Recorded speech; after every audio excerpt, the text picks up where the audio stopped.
Welcome back to another episode of Massage Practice Insider. If you have been here before, welcome back. And if this is your first time here, welcome. This is going to be part 6 of the Imposter Syndrome series, and we're going to be discussing the expert imposter syndrome. Now, if you haven't seen the rest of my videos, I will be putting a link in the description box below. So go ahead and click on those links if you want to see any of the other imposter syndrome videos that I've done.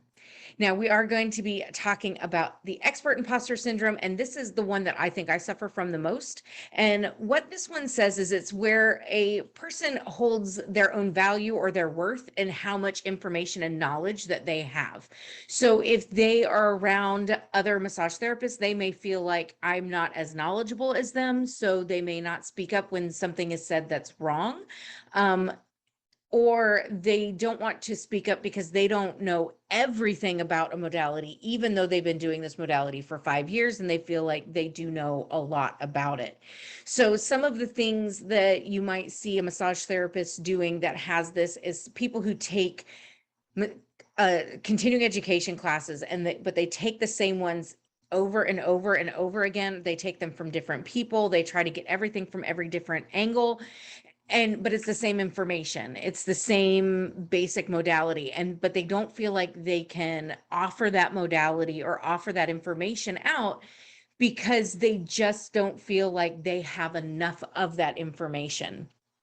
Another one is when they have to talk about things that they know about or what they experience, they have a lot of anxiety about it. They will feel like they're not worthy enough to talk about it, that, well, I'm not an expert. I just know a lot. And they can admit to themselves that they know a lot, but because they don't know everything, they don't feel like they can get up and talk in front of other people about what they know, specifically their peers. And another one that this might be is they may not be applying for jobs or applying for promotions or reaching out for what they think that they want within this industry or what they do want within the industry, because there's going to be somebody who knows more out there. So they're just not going to put themselves forward because they don't want to be told that they're not worthy enough, that they don't know enough, that they need more. So with this imposter syndrome, this is kind of crippling because we may spend thousands of dollars on continuing education and still never use that information or use that to be able to market our massage practices or our modalities that we do. Even if we're working for someone, we have a special niche that we're working with. And if we don't know how to say, look, and present that with confidence, it then can become a hindrance to our practices. So how do we overcome this particular imposter syndrome? This is going to be one that really you need to just take a deep breath and take advice from Shia LaBeouf from, I think it was like 2015, and just do it. What you're going to want to do is you're going to want to start advertising, start letting people know, start saying, contact people like your best clients. If you're working for someone, talk to your manager, talk to the business owner and say, this is a modality I would really like to start to offer. How can we do that? If you're working for yourself, put it on your menu, put a special out, talk to the people who you see most and say, hey, I'd like to offer this. What do you think? And get their feedback. If you don't feel like you're able to promote yourself and within these modalities, but putting it on your menu, offering it and putting it out there is going to help to have those people tell you, this was a good massage. This is what I felt. This is what I liked about it. This is what I didn't like about it. And then you know where you're supposed to be going with that. The next one is you could also mentor others.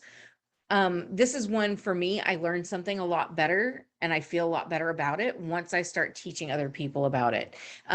It's just the way like my brain kind of works. But if you mentor someone or you take somebody who maybe doesn't have as much information in this under your wing and just kind of one step at a time, becoming a massage teacher is another way to kind of deal with that. But when you mentor that person, you then start to realize how much you do have and how much knowledge you do have. You don't have to know everything. So the other thing is going to be learn as you go. What you do is you learn a little bit and you start incorporating those little bits into the practices, into your practice. If there's something that you think you don't know, then be like, okay, I'm going to learn that as I go. I'm going to learn, that's the next part that I'm going to learn. So I'm going to learn part A, I'm going to incorporate that into my business. I'm going to learn part B, I'm going to incorporate that into my business. I'm going to learn part C, and I'm going to incorporate that into my business. So you're learning as you go, and you can continue to learn. It's okay. As an expert, there are some things that we find as a hindrance. And so one of the things that we are scared of is we are scared of people coming at us saying that we're a fraud or that we don't know what we're talking about because we don't know everything. One of my biggest fears is that somebody comes up to me and they're like, how can you back up your information? Back up what you know. And it could be from my personal experience. It could be from years and years and years of accumulated knowledge, but I do know what I'm talking about. And unfortunately, people who don't know what they're talking about are almost consistently wanting us to justify what we know. So just be aware that that's there. And when you know that that's coming at you, when you know that that's something that you have to face, it makes it a little bit easier to face, because you can always say, you know what, I may know a lot about it. This is coming from my personal experience. This is coming from things that I've done over years of working. This, if you have something you can reference, definitely provide that reference, but not everything has to be referenced. So I really just want to encourage experts to continue to gain knowledge, continue to learn and to expand and to grow. But it is okay for you to start to put that information that you're learning into your business, into your practice, into your career. That way you are gaining something. And don't be afraid to say, I know this. I know what I'm doing. I got this. Even if you have to tell yourself in the mirror, even if you have to tell yourself by yourself, you know this, you got this. We are all works in progress. There's nobody who knows everything about everything. We are going to continue to know, to learn, grow, and get more information as we go about in this industry.